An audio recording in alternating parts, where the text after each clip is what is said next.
ہیں جن کو باقاعدگی سے کریں گے تو اللہ تعالیٰ دل کو منور کریں گے۔ توبہ کے کلمات پڑھائے جائیں گے، سچے دل کے ساتھ پیچھے پیچھے پڑھتے جائیے۔ پڑھیے بسم اللہ الرحمن الرحیم، لا الہ الا اللہ محمد الرسول اللہ، آمنت باللہ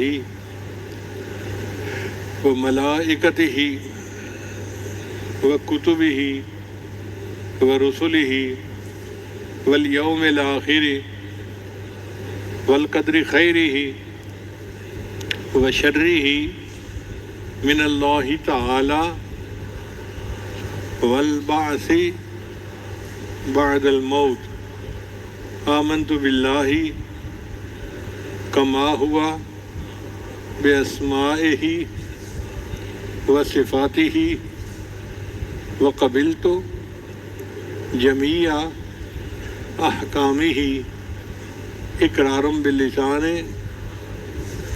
وتصدیق بالقلب، اشہد ان لا الہ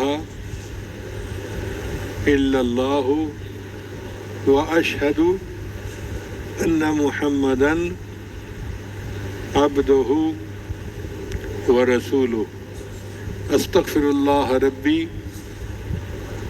من کل ذنب واتوب الیہ برحمتک یا ارحم الراحمین۔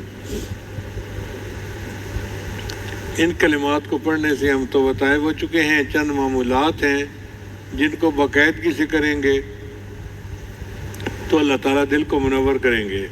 پہلا عمل ہے 100 مرتبہ استغفار صبح شام پڑھنا، دوسرا عمل ہے 100 مرتبہ درود شریف صبح شام پڑھنا، تیسرا عمل ہے قرآن مجید کی تلاوت روزانہ کرنا، چوتھا ہے چلتے پھرتے ہر وقت دل میں اللہ کو یاد کرنا، اور پانچویں ہے 15-20 منٹ صبح 15-20 منٹ شام مراقبہ کرنا۔ مراقبے کا طریقہ بہت آسان ہے۔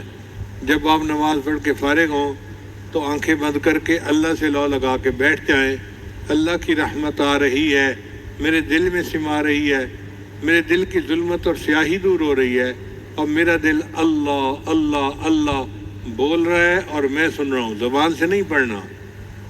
اللہ اللہ دل بول رہا ہے اور میں، شروع میں آواز نہیں آئے گی، مگر انا عند ظن عبدی بی، اللہ کا قانون ہے کہ میں بندے کے ساتھ اس کے گمان کے مطابق معاملہ کرتا ہوں۔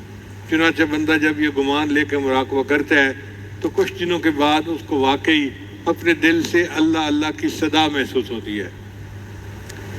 وہ جن کا عشق صادق ہے وہ کب فریاد کرتے ہیں، لبوں پہ مہر خاموشی دلوں میں یاد کرتے ہیں۔ ہم بھی اپنے اللہ کو اپنے دل میں یاد کریں۔ جزاکم اللہ وسلم۔